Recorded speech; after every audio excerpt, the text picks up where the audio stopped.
join me in welcoming Mike Chin, who will share some of the experiences with us. Thanks, Craig.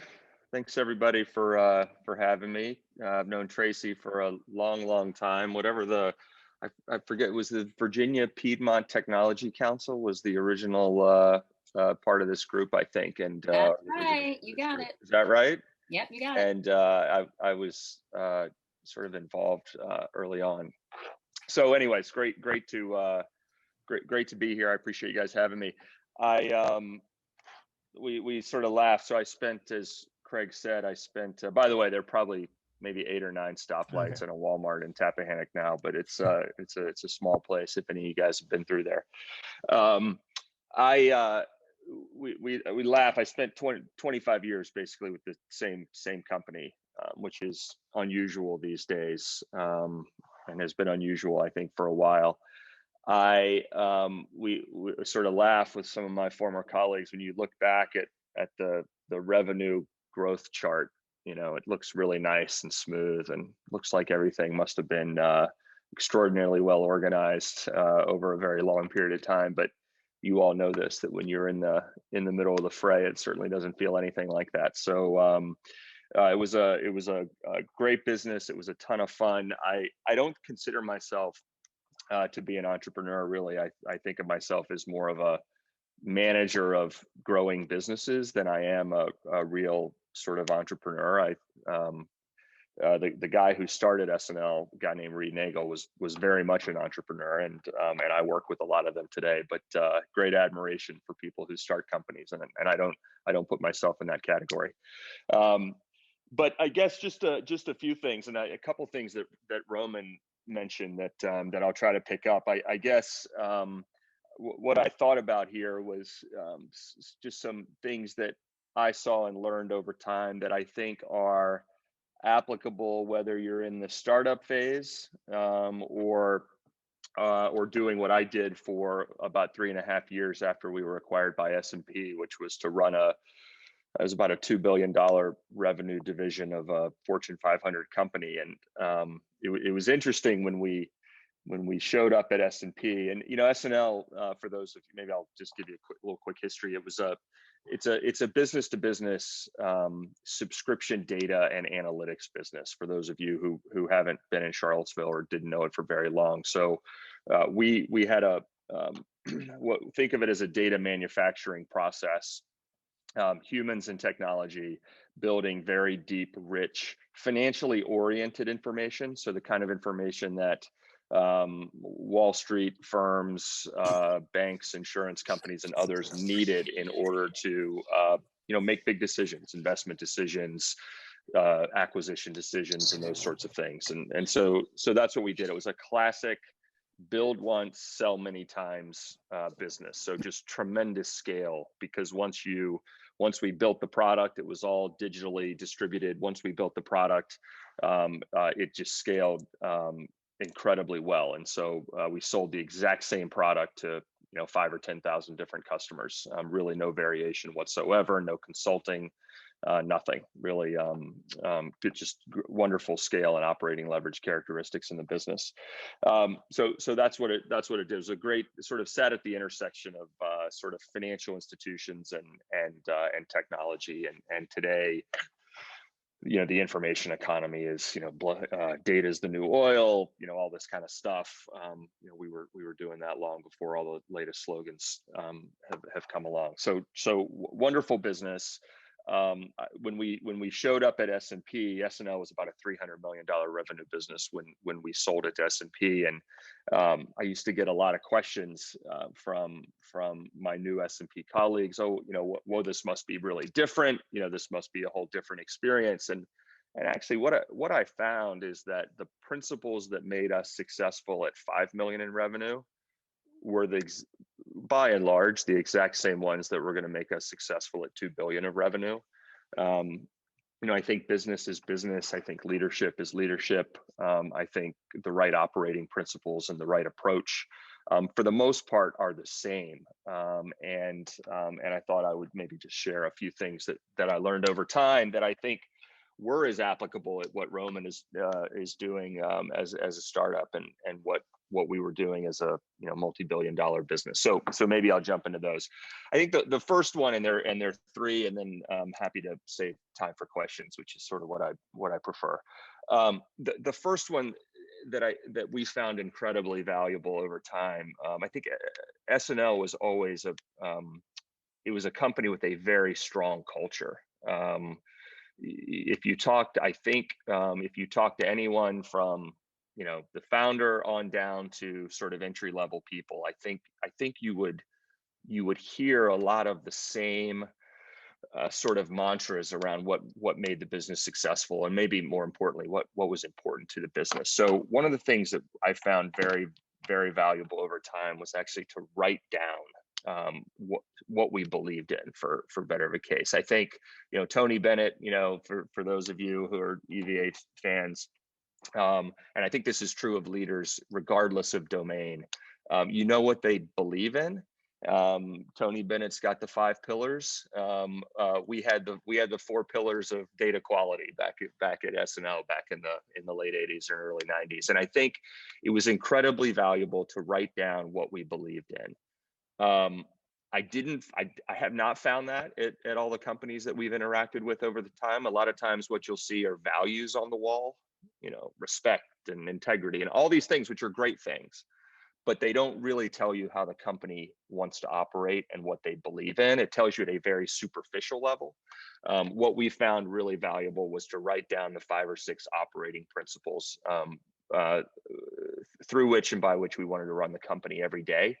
And we talked about it all the time with new employees, with existing employees. If we ever changed them, we talked about it. And I think these are the things that bound the company together. They served as the real fabric of the culture, and they help guide decision making. So if you're ever not sure about what to do, truly, you could sort of refer back to the operating principles and say, oh yeah, I mean, we said we were going to think for the long term. This is a short-term decision. We're not going to make a short-term decision. We're going to stick to our principles, and we're going to make a decision we think is going to be worth it, 3 or 4 years from now. So that was that was incredibly valuable, and I think as we got bigger, those became even more important. As we expanded all over the world, those became even more important. As we were integrating people from different cultures, we had huge teams of people in places like India and in the Philippines and in Pakistan and in Japan and in London. And I think that these plain English operating principles, very understandable, were a huge part of trying to knit the company together as we got bigger. So anyway, so that's the first. The second one I think is around, and certainly, our business, we had no assets really other than our people. We didn't make anything. Everything that we made stuff, but it was all distributed, in electrons. We didn't have plants, and we didn't have physical anything other than maybe a few servers. So the whole, 85% of the costs were people, and the talent part of that was just so critical. I think the 2 things that I learned the hard way, and then it got easier over time. The first is that the team that made us successful early on was not necessarily gonna be able to scale with the business. And there were some hard decisions to make over time as we got bigger and more complicated about who could step up and continue to scale with the business and could grow at least as fast as the business was growing in terms of their skill sets, and who needed to find a different role, whether it was with our company or not. S&L was an incredibly homegrown, somewhat insular place for the first 15 or 20 years of its existence. And I would say only once we figured out how to integrate people from the outside into that very strong culture did we really take off. And we were terrible at that for 15 years. And then we got pretty good at it for the last 10.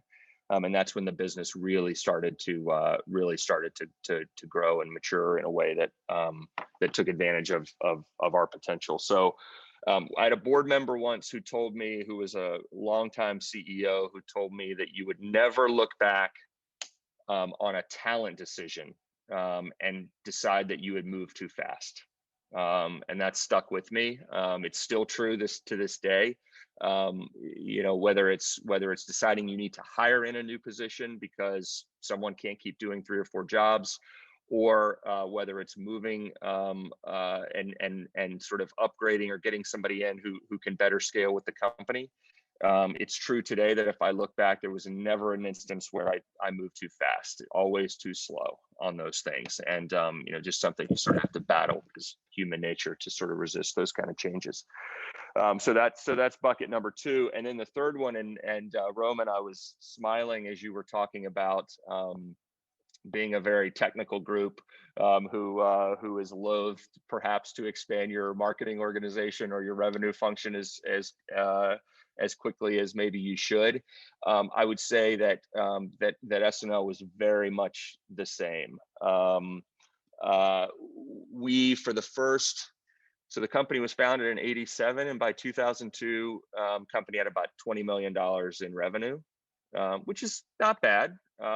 Very steady growth, sort of 10, 12% a year from, 0 to 20 million. But we were dramatically underinvested on the revenue generating functions. We didn't have the right head of sales. We just didn't simply have enough boots on the ground. We were out selling to businesses, so it was much more of a sales function than it was a marketing function. And we, through an acquisition, acquired a very small company, but who happened to have a CEO who would become our head of sales. And so in the first 15 years, we grew from 0 to 20 million. In the next 13 years, we grew from 20 to 300. And that was mostly the result of building a revenue generating function that was as good as our product function. We were like a lot of these companies in our space. We were a product company. We knew very well how to solve problems of our customers. We just weren't very good at figuring out how to maximize the revenue at scale. Just weren't invested enough. And the very best investment that you can make in any sort of B2B business is to just add salespeople. As long as your market is big enough, add salespeople. Add them. We had the same board member who told me that I would never regret moving quickly on a talent decision. First board meeting, he sat down and he said, after we went through all of our presentations, he said, "So when are we doubling the size of the sales force?" And we sort of, what? Why? That sounds expensive. He's like, "Trust me, best decision you'll ever make, especially in a recurring revenue business like we had. We'd sell a subscription, it would last for 19 years. And we should put a whole lot more time and energy into capturing new business on the front end, because it would last so long." So anyway, those are the 3. I can certainly sympathize with Roman. I would say that in what I do now, which is invest in sort of sub $50 million data and information businesses, I would say that 9 out of 10 founders that we talk to, they're all incredibly tuned in to their market and to their product and to their customer base. 9 out of 10 of them have made the same sort of mistake, or not had the same light bulb come off. Same issue that we had back in the early 2000s. They don't have the right head of revenue, and they're not investing enough in the sales function, which is great for us because we come in and we've sort of seen that we can help them through that learning curve pretty quickly, much quicker, hopefully, than we figured it out on our own. The summary of that is, it certainly in any business, but certainly in any kind of B2B business, there's a high likelihood that you're underinvested and have under-engineered your sales and marketing function, and truly it puts a tremendous cap on your growth. It just does, and especially if you're in a business that has really strong operating leverage, there's nothing better than driving $1 of additional revenue. So those are the sort of three big things that I think apply regardless of size of company. Write down what you believe in, and talk about it all the time with your people and with your customers.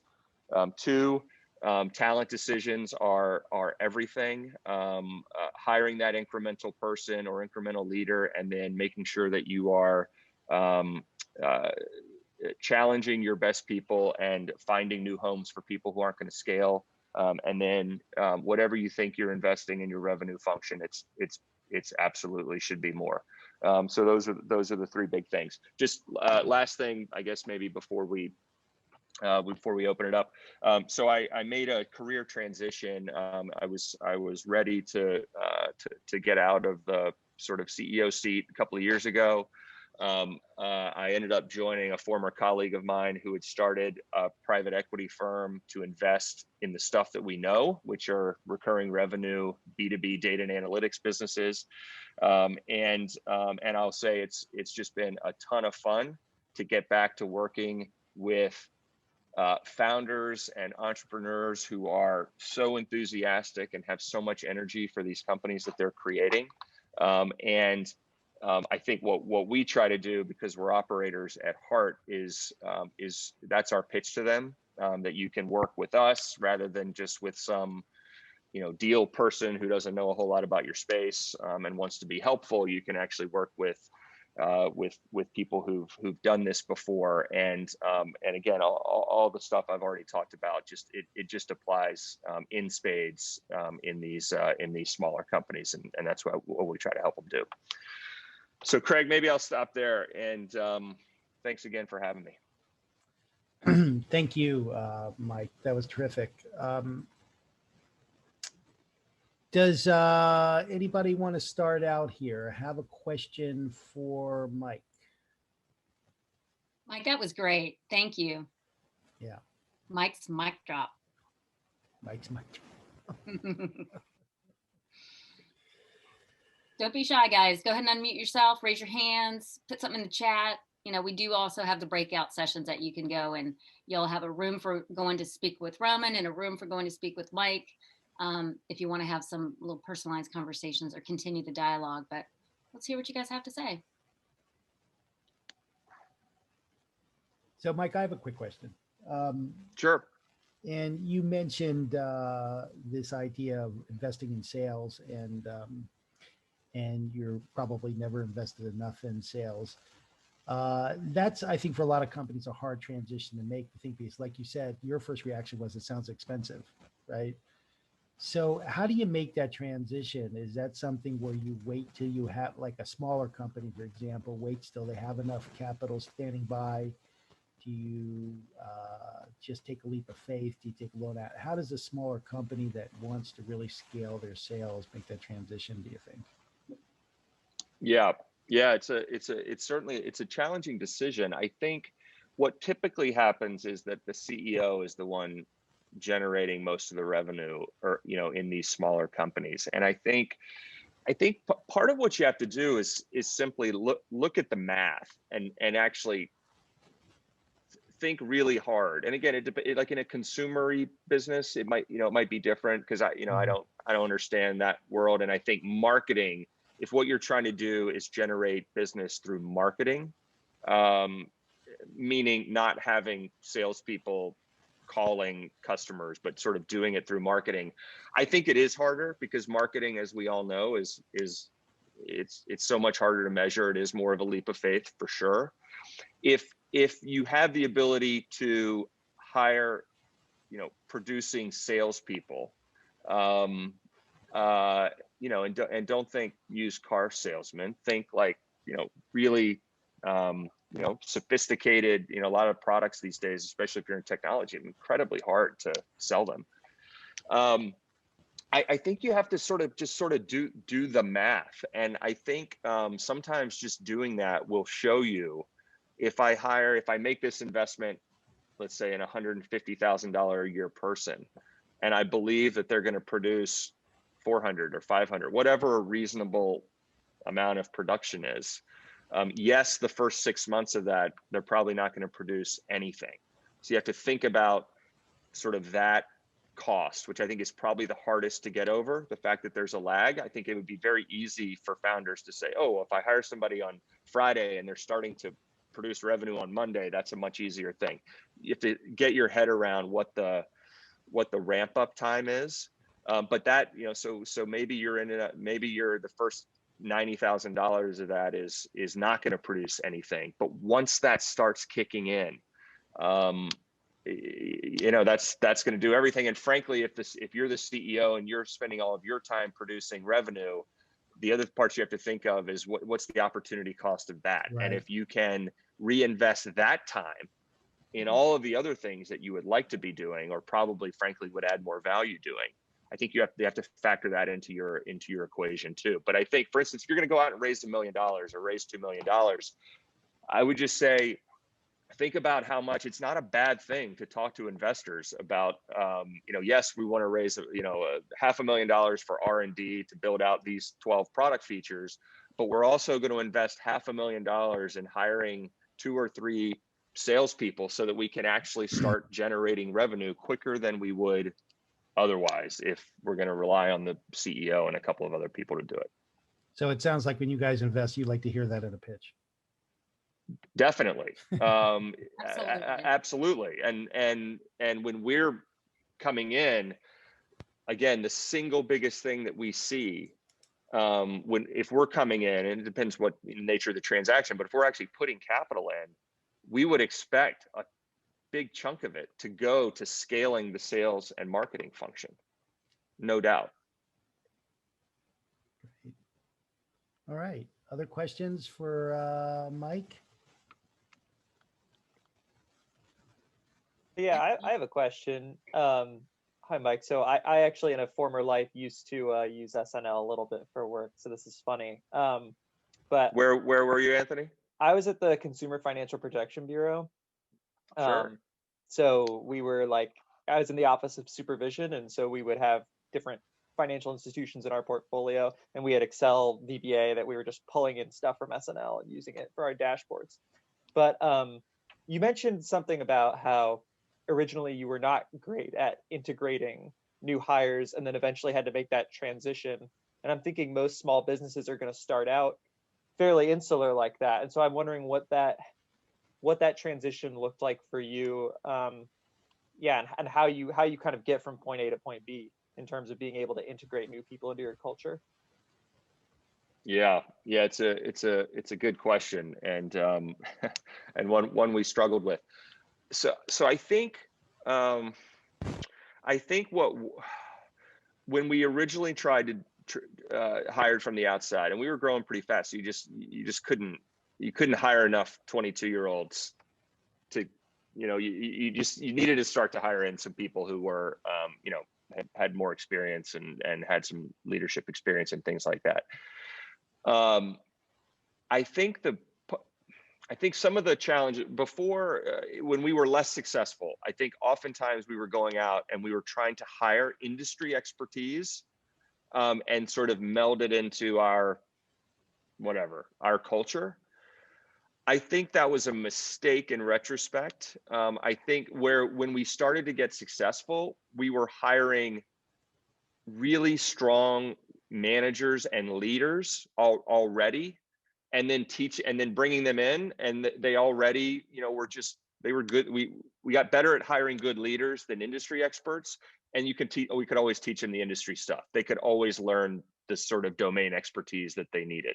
So I'm generally a fan of hiring strong athletes, especially for leadership jobs, general manager kind of type positions. And then they can always learn the domain stuff. And I think we sort of cracked we kind of figured it out when the first 2 or 3 people we hired who were just really strong leaders. They would have been wildly successful in any company. And we got them in, and that sort of then emboldened us to say, okay, I think we sort of figured this out. Now, these outside men and women are doing really well. And that also just sort of, a couple of successes demonstrated that you could sort of get over the, sort of the strong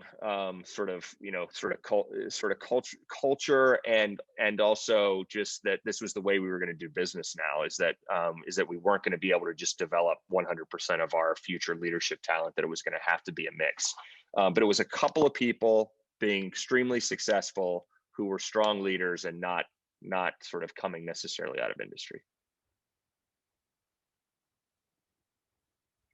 most of these skills, functional skills, finance, sales, product development, technology, I mean, they're largely transferable. I don't think there's a whole lot that doesn't translate. All right. Other questions? Well, good. Then I can ask another question. So, Mike, you talked earlier about the 4 pillars that you guys had, and two questions about that. One, and I want to put you on the spot if you don't remember exactly, but I was wondering what those were. Like, what did you believe in? And also, did you find that they persisted? Like, did they change over time, or what you decided in the beginning that you really proved out that was what you believed? Yeah. So the sort of, so we had sort of a couple different things. We had this this sort of 4 kind of pillars of data quality, because I mean that's what we were. We were we were a data business, and those were accuracy, timeliness, completeness, and relevance. Those were our sort of, that any product that we produced had to meet that test. And Trisha's here. She probably remembers that. They were on tissue boxes in the conference room on the 4 sides. But that's what we talked about around data. And it was sort of this very, very high standard. Like we tried not to put anything out into the market that weren't the best in the market across those four dimensions. So that was one thing. On the kind of the operating principles, there were sort of 5 or so.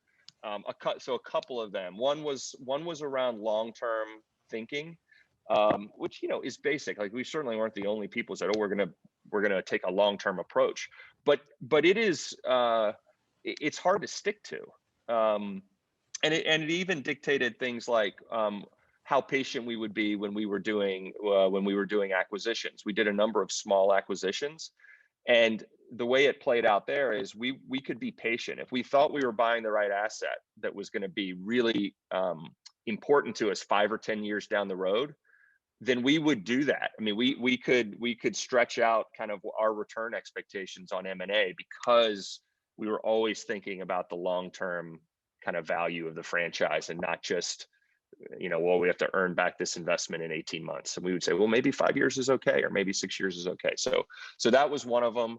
What else? I mean, we had a very strong statement about customers that I can't sort of rephrase right now. And we had a very strong statement around sort of a kind of a merit-driven approach to talent development. And we didn't care, what school you went to, whether you had an MBA. Like, we didn't care about any of that stuff. What we wanted to care about was, how you really did on the job, and sort of work ethic and those kinds of things. And there were a couple more that I should remember, but I don't. And do you feel like they kind of persisted? In other words, you didn't change those over time, and those. They did. I mean, as I said earlier, I mean, we sort of, when I got to S&P, and we were sort of doing this massive integration, on the division that we sort of kind of assumed responsibility for at S&P. I mean, they didn't have that. Like, they and so we effectively took ours, and we said, this is what we now believe across this much bigger business. And maybe we made a couple of tweaks, but I think the same things applied. And we're going to either make us successful or not at 2 billion versus 300 million. Very good.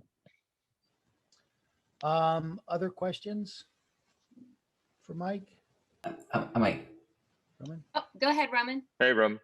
Hey, thank you for your insights. So, how would you recommend hiring people for a small startup like ours that doesn't have a proven track record of and a lot of revenue? So as a 21-year-old, I don't have that many connections of people who are willing to, with experience, who are willing to just jump ship and start working with us. And it also seems like there's this chicken or the egg problem where we have to hire a strong team before we approach the investors, but we can really hire a strong team before we get the investors, and so I'm just wondering if you have any insight into that. It's a great question. I probably don't have a ton of insight for you, but I understand that. I think maybe a couple things that are helpful. I think there are a lot of people, more people now than there were 20 years ago, who really are looking to work in smaller companies and are less focused on this sort of big career ladder corporations. That's my impression, which I think would be helpful to startups. I would say the other thing is there are lots of, so around finance in particular and some other functions, there are more sort of blank as a service that I think you can use than you'd be able to. So sort of CFO as a service, maybe even some on the technology side. I don't know about marketing, but being able to tap into some of these sort of consulting type companies that have been set up to sort of lend fractional help to startups, I think is another way you can plug certain holes. I mean, maybe not your core value proposition holes, because I think there you're gonna want to hire in probably full-time people for that. But for instance, if you felt like, well, I actually need a decent finance person or whatever before I go out to, I think you can solve that with sort of fractional help, then maybe without having to try to go convince an established CFO to come work at your startup. But I don't know. The rest of the group here probably knows better than I do on those things. There are fractional marketing companies, and somebody you might consider talking to, Roman, is Fahrenheit Advisors. They can help guide you on some of that. I have a question for Mike, if I could. Yes. Can you talk a little bit about, it's not a specific question, but can you talk a little bit more about the acquisition of SNL by S&P Global? What was that disruption like? Were you worried about the impact that the acquisition was going to have on the Charlottesville community? Worrying about layoffs, worrying about livelihoods. Can you talk about that? Yeah, sure. That wasn't a huge concern. And I'm not so close to it anymore, but I think that at least for the first, at least during I stayed for 3.5 years, we had more people here than we had more people here in early 2019 than we did in mid 2015. So there was growth here. I don't know if that's continued or not. It's probably hard to tell too, because of the whole work from home thing, like where people really are. But not too much. I mean, we knew that there were going to be a few areas where some people, mostly senior people, were going to move on. Mostly in the function, kind of the G&A areas. So HR and finance primarily.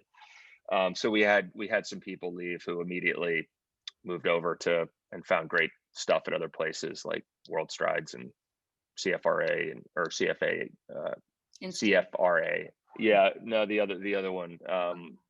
Anyway, over in Peter Jefferson, CFRA. Yeah, it's a different thing than the CFA Institute. Anyway, so we knew that was going to happen. I wasn't that worried about it because for two reasons. One is the what it took to produce the product set that generated 300 million in revenue, which was the whole basis of the acquisition. There wasn't a lot of overlap with the other parts of S&P. So it's not like you could take out 20% of it and still produce the product that was growing 15% a year and sort of doing its thing. So I wasn't that worried about it on that side. And then the other advantage, I mean, most of S&P in the US was in New York. And I don't think we took full advantage of it. I think actually it would be interesting to see now. But I felt like there was a real opportunity actually to grow more significantly down here for people who might be ready and willing to get out of the city. And again, I think now maybe there's even more of that. But this I thought was a great hub. There's some capacity in the building at the time. I thought it was a great opportunity to say, hey, we've got spots for 50 or 100 people to either, you know, as people leave, replace their jobs down here, offer them the ability. And there were some people who were hired down here and moved down here, not in our division, but in some of the other, you know, kind of corporate functions and stuff like that. So very similar to what there's a company in our world called CoStar that I think has opened an office in Charlottesville now, over in Derry. Incredible business. It's a commercial real estate data business, a total juggernaut, like $30 billion market cap. And they were in DC, downtown, for a long, long time, still are. But I think they have like 800 people in Richmond now. So they thought, if I move, you know, 2 hours south, cheaper rent, lower labor costs, you know, small commutes, like all that stuff. Right. They're on it. And I think the same opportunity is there for, you know, New York firms and others, including S&P, to take advantage of that down One here. good thing when the acquisition was announced, you know, I worried. I know the media called and said, you know, how is this going to impact, you know, the people? And my thought was, well, there'll be some transitions. And the good thing about Charlottesville is there's plenty of places for talent to land at all levels. Right? Which is different than 20 years ago.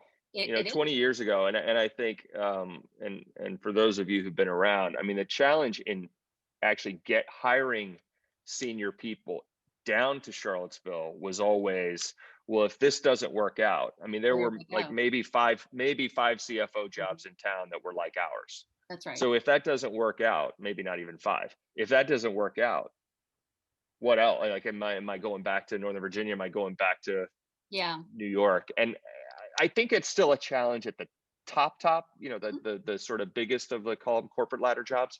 Yeah. But there's so much more here than there was 20 years ago. That's for sure. And we worked really hard to make sure that happened. Yes. All of us.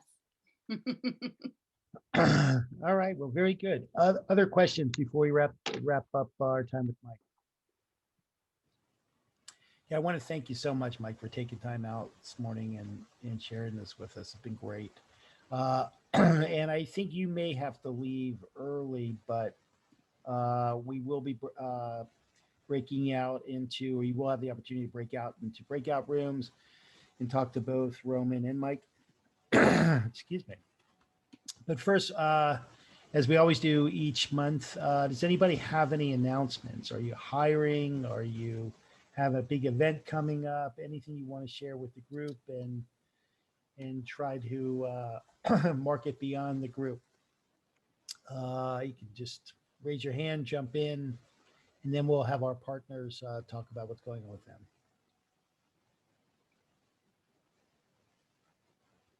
Anybody? Yeah. Anybody? Anybody Okay. hiring? Roman is.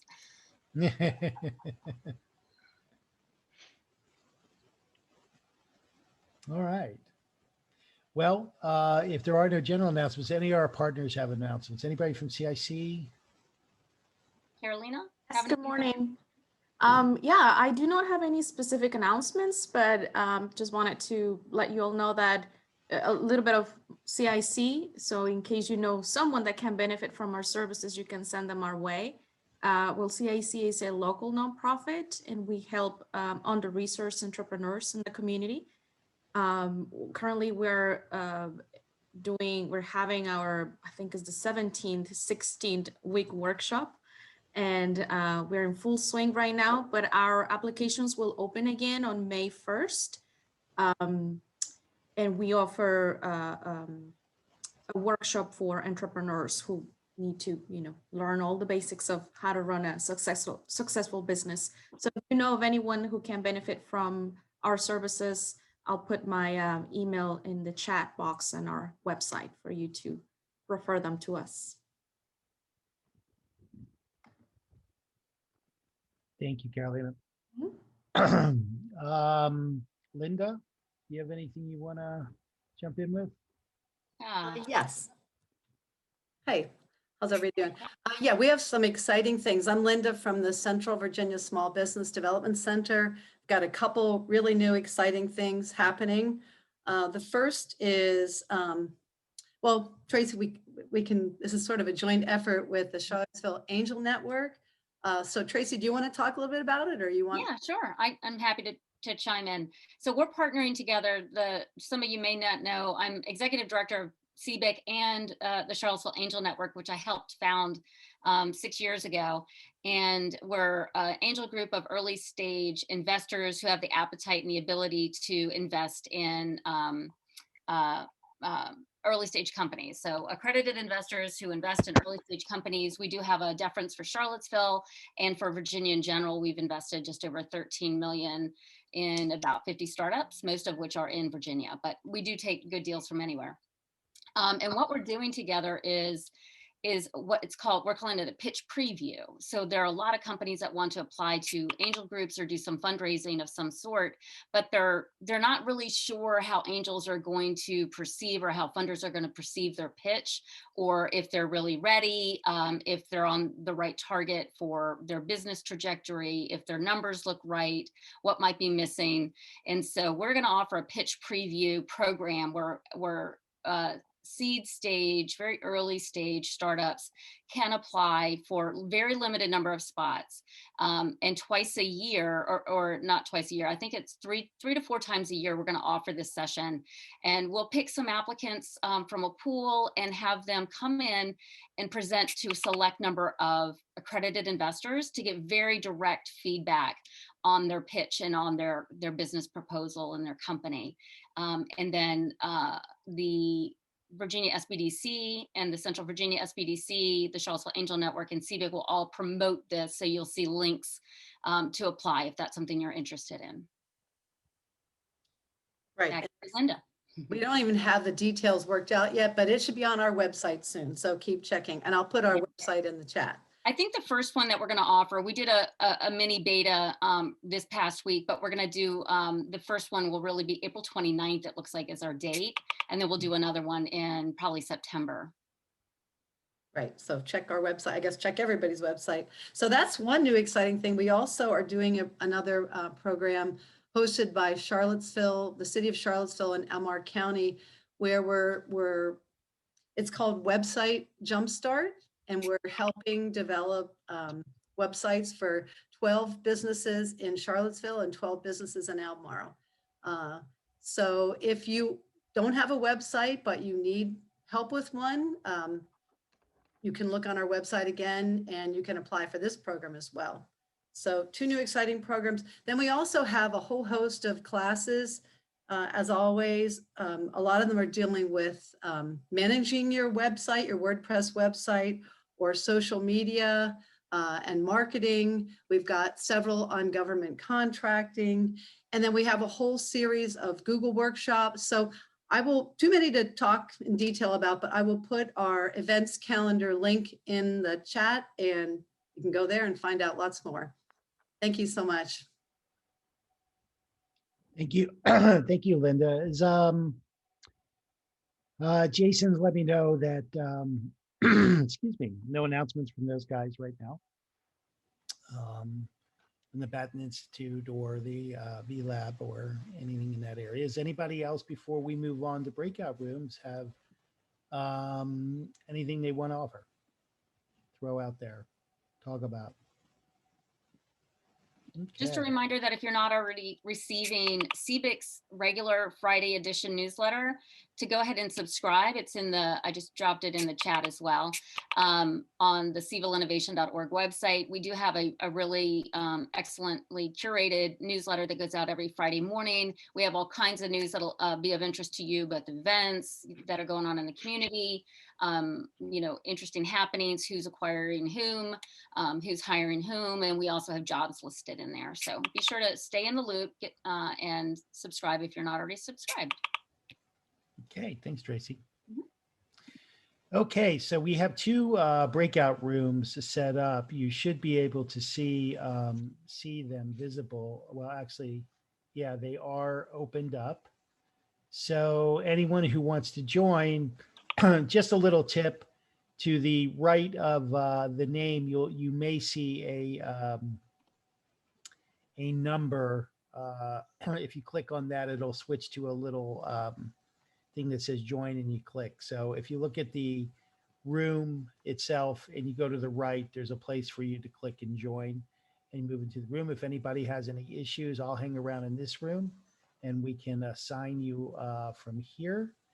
But otherwise, if Roman, you want to go into, if you want to go to your room, and Mike do the same thing. Thanks so much for your time and for sharing. And they'll head into their rooms, and anybody who wants to speak with them directly can move around and do so. And we'll hang here in case you need any help. And thank you all for coming. Thanks. Okay.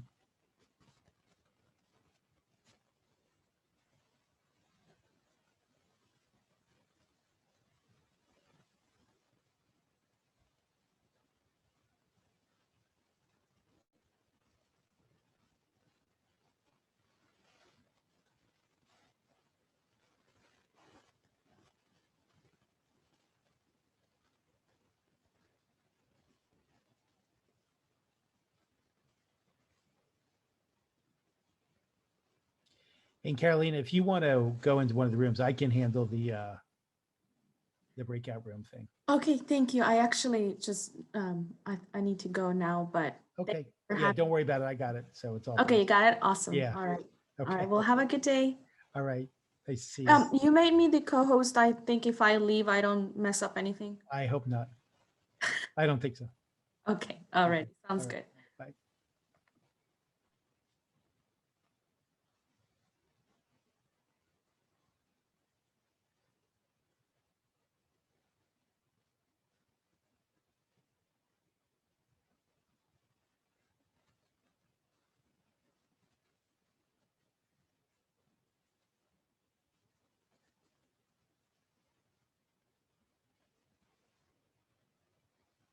So Tricia, you going to hang with us?